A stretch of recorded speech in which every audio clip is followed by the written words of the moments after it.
بسم اللہ الرحمن الرحیم۔ نمازی اور شیطان کا واقعہ۔ معزز ناظرین السلام علیکم۔ ایک شخص اندھیری رات میں فجر کی نماز پڑھنے کے لیے گھر سے نکلا۔ اندھیری کی وجہ سے اسے ٹھوکر لگ گئی اور وہ منہ کے بل کیچڑ میں گر گیا۔ کیچڑ سے اٹھ کر وہ گھر واپس آیا اور لباس تبدیل کر کے دوبارہ مسجد کی طرف چل دیا۔ ابھی چند قدم ہی چلا تھا کہ دوبارہ اسے ٹھوکر لگی اور وہ دوبارہ کیچڑ میں گر گیا۔ کیچڑ سے اٹھ کر وہ پھر دوبارہ اپنے گھر گیا، لباس بدلا اور مسجد جانے کے لیے دوبارہ گھر سے نکلا۔ جیسے وہ اپنے گھر سے نکلا تو اس کے دروازے پر اسے ایک شخص ملا جو اپنے ہاتھ میں روشن چراغ تھامے ہوئے تھا۔ چراغ والا شخص چپ چاپ نمازی کے آگے مسجد کی طرف چل دیا۔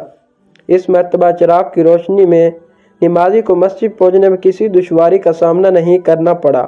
وہ خیریت سے مسجد پہنچ گیا۔ مسجد کے دروازے پر پہنچ کر چراغ والا شخص رک گیا۔ نمازی اسے چھوڑ کر مسجد داخل ہو گیا اور نماز ادا کرنے لگا۔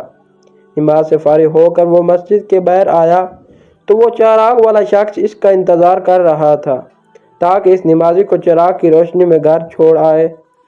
جب نمازی گھر پہنچ گیا تو نمازی نے اجنبی شخص سے پوچھا، آپ کون ہیں؟ اجنبی بولا، سچ بتاؤں تو میں ابلیس ہوں۔ نمازی کی تو حیرت کی انتہا نہ رہی۔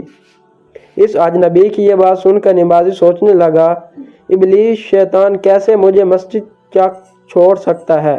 اس کا کام تو لوگوں کو بہکانا ہے۔ تو اس شخص نے بڑی حیرت کے ساتھ ابلیس سے پوچھا، تجھے تو میری نماز رہ جانے پہ خوش ہونا چاہیے، مگر تم تو چراغ کی روشنی میں مجھے مسجد تک چھوڑنے آئے۔ ابلیس نے جواب دیا کہ جب تمہیں پہلی ٹھوکر لگی اور تم لباس تبدیل کر کے مسجد کی طرف پلٹنے تو اللہ تعالیٰ نے تیرے سارے گناہ معاف فرما دیے۔ جب تم نے دوسری ٹھوکر لگی تو اللہ تعالیٰ نے تمہارے پورے خاندان کو بخش دیا، جس پر مجھے فکر ہوئی کہ اگر تمہیں ٹھوکر لگی تو اللہ تعالیٰ کہیں تمہارے اس عمل کی بدولت تمہارے سارے گناہوں کی مغفرت نہ فرما دے۔ اس لیے میں چراغ لے کر آیا ہوں کہ تم بغیر گرے مسجد تک پہنچ جاؤ۔